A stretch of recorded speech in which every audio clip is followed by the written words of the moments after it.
جو آج میں نے بیان کیا ہے اس میں تھوڑی سی ایک وضاحت سمجھ لیں خوب اچھی طریقے سے. میں نے بیان میں کہا نا شہرت ملتی ہے انسان کو, پیسہ بھی مل جاتا ہے, عزت بھی مل جاتی ہے, یہ سب چیزیں مل جاتی ہیں, ٹریولنگ بھی ہو جاتی ہے.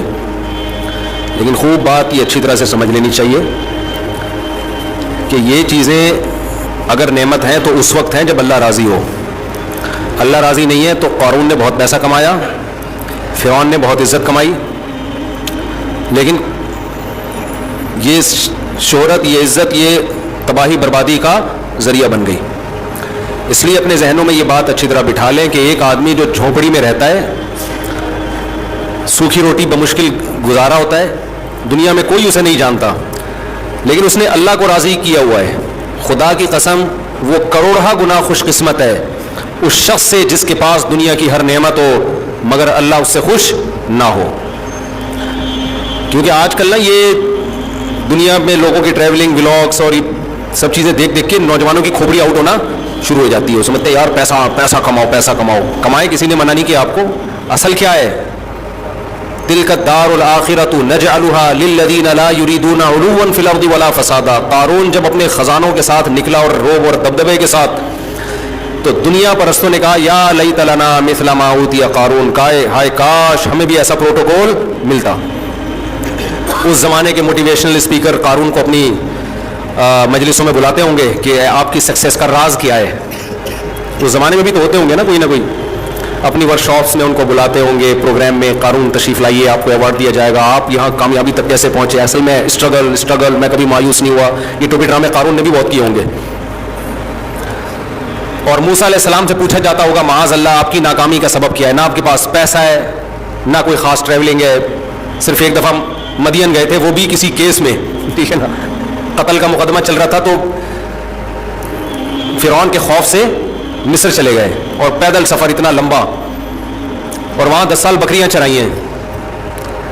تو اس زمانے کے موٹیویشنل اسپیکر بتاتے ہوں گے کہ دیکھو سکسیس قارون کے پاس ہے, اور اسٹرگل تھی, اور ساتھ جو کامیاب انسانوں کی ساری صفات کس میں تھی, قارون میں پائی جاتی تھی. اور موسیٰ علیہ السلام کے پاس تو نہ اسٹرگل ہے, پیسے کمانے کی اسٹرگل, اور غلطی سے قتل بھی ہو گیا, کیسز ہیں تو ناکام معاذ اللہ. لیکن اللہ کیا کہہ رہا ہے, کون کامیاب تھا بھائی؟ حضرت موسیٰ کا. کیوں؟ اللہ ان سے کیا تھا, خوش تھا. فرعون سے اللہ خوش نہیں تھا. تو آج بعض دفعہ لوگ اپنے بچوں کو یہ سوچ کے مولوی بنانے لگے کہ ہمارا بچہ بھی شاید کوئی 4 شادیاں کر لے اس بہانے.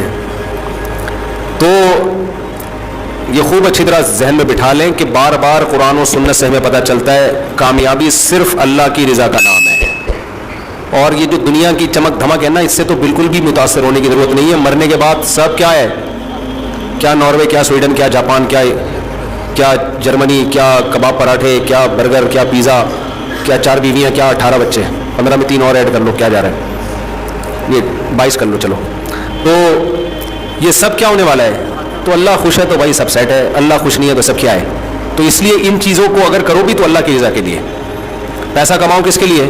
اللہ راضی ہوگا. اللہ کو اوپر والا ہاتھ نیچے والے ہاتھ سے زیادہ پسند ہے. تو اوپر والا ہاتھ جب پیسہ ہوگا تو بنے گا نا, ورنہ تو ادھار ہی مانگتا رہے گا. تو اس لیے اس سے کماؤ بھی, سفر بھی کرو اللہ کو راضی کرنے کے لیے. تو اصل مقصد اللہ کی رضا ہے. پھر یہ چیزیں مل جائیں تو ٹھیک ہے, نہیں ملے تو بھی کیا ہے, بلکہ نہ ملنے میں زیادہ ٹھیک, اس لیے کہ آزمائش کم ہو جائے گی آپ کی.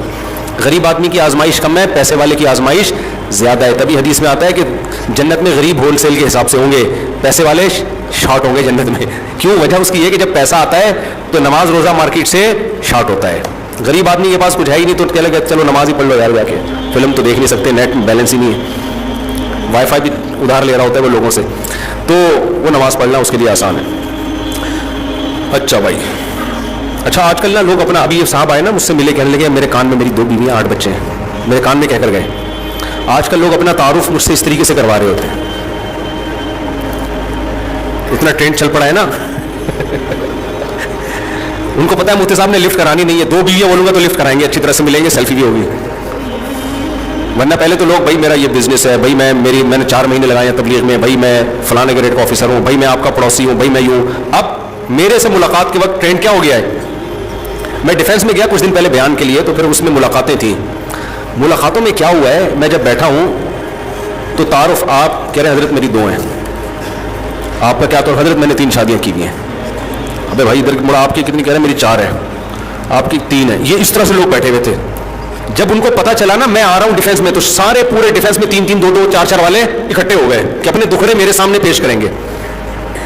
یعنی مقصد شاید یہ ہوگا کہ اپنے دکھڑے جو ہے نا, تو میں نے بھی پھر, میری تو مزاح میری حص میں شامل ہے, میں نے کہا ایسا کرو 4 والے ادھر ہیں, 4 والے, 3 والے اس کے پیچھے, میں نے کہا 2 والے تھوڑا سا پیچھے, 1 والے بالکل آخر میں, اور جو کنوارے ہیں وہ جوتوں میں جا کے بیٹھے ہیں. ان کو اس مقدس اور مبارک محفل میں بیٹھنے کی پرمیشن, جس مقدس محفل میں جہاں فرشتوں کا نزول ہو رہا ہے, آسمانوں پہ ان کے تذکرے ہو رہے ہیں, 4-4, 3-3 والے بیٹھے ہوئے ہیں, چھڑے چھاٹ کا کوئی تو بنتا ہے وہاں پہ؟ بولو نا یار. یہ تو ایسے ہی ہو گیا, آپ نے بڑی بادشاہوں کی اور رائل فیملی کی محفل ہو, اس میں آپ نے جناب کسی رکشے والے کو, بیچارے ٹماٹر والے کو لا کے بٹھا دیا اس میں. ہماری نظر میں رکشا ٹماٹر کوئی عیب کی بات نہیں ہے, لیکن بادشاہوں کی نظر میں تو عیب سمجھا جاتا ہے نا, بادشاہ لوگ تو نہیں بٹھاتے اپنے ساتھ. تو اس لیے میں نے جب ڈیفینس گیا تو 4-4 والے, میں نے کہا 4 والا ادھر آئے بھائی, میرے رائٹ سائڈ اور لیفٹ پہ 4-4 والے بیٹھے ہیں, تھوڑا فاصلے سے 3-3 والے, مزید 2-2 والے اور 1-1 والے, اور کنواروں سے میں نے کہا آپ لوگ اس مقدس ترین محفل جس پہ فرشتے رش کر رہے ہیں آسمانوں میں, اس میں چھڑے چھاٹ کا کوئی گزر نہیں. جو ذرا سی پی کے بہک گیا اسے میں گدھے سے نکال دو. شاعر نے شعر کہا تھا نا, شرابیوں کو شراب پہ بڑا ناز ہوتا ہے نا, تو شرابی تو بڑی بڑی بوتلیں پیتے ہیں, بہکتے پھر بھی نہیں ہے. جس کو عادت نہیں ہوتی وہ تو 2 قطروں میں ہی بہک جائے گا. تو مرزا غالب نے کہا تھا, میں کہا کہتے ہیں شراب خانے کو, کہ جو اتنا کم ظرف ہو نا کہ 2 گھونٹ پی کے دماغ اس کا خراب ہو جائے, ٹن ہو جائے, اس کو میں کدے سے نکال دو. جو ذرا سی پی کے بہک گیا اسے میں کدے سے نکال دو. یہاں اہل ظرف کا کام ہے, یہاں تنگ نظر کا گزر نہیں. جو تنگ نظر گھٹیا لوگ ہیں نا, جو 2 گھونٹ پی کے ٹن ہو جاتے ہیں, ان بدبختوں کو میں کدے سے نکال دو. یہ میں کدے کی توہین ہے, کم ظرف لوگوں کی میں کدے کی, شراب خانے کی توہین ہے یہ. تو میں نے کہا جہاں 4-4, 3-3 والے مقدس لوگ جنہوں نے اتنی بڑی بڑی ٹینشنیں پالی ہوئی ہیں, مقدس لوگ ہو گئے نا, اور بہکے نہیں, اس میں چھڑے چھاٹ جو ایک کا نہیں سوچتے, ایک کو ٹینشن سمجھتے ہیں, تو ایک گھونٹ میں جن کا دماغ خراب ہو جاتا ہے, ان کو اس میکدے کی محفل سے کیا کرو, نکال دو. تو ایسی ایسی محفلیں سجنے لگی ہیں اس کائنات میں. مفتی طارق مسعود صاحب کے بیانات سننے کے لیے youtube.com/مفتی طارق مسعود کو سبسکرائب کریں, اور اگر آپ لائیو ویڈیو کو کبھی بھی مس نہیں کرنا چاہتے ہیں تو سبسکرائب کرنے کے بعد بیل آئیکن پہ کلک کرنا مت بھولیں. جزاک اللہ.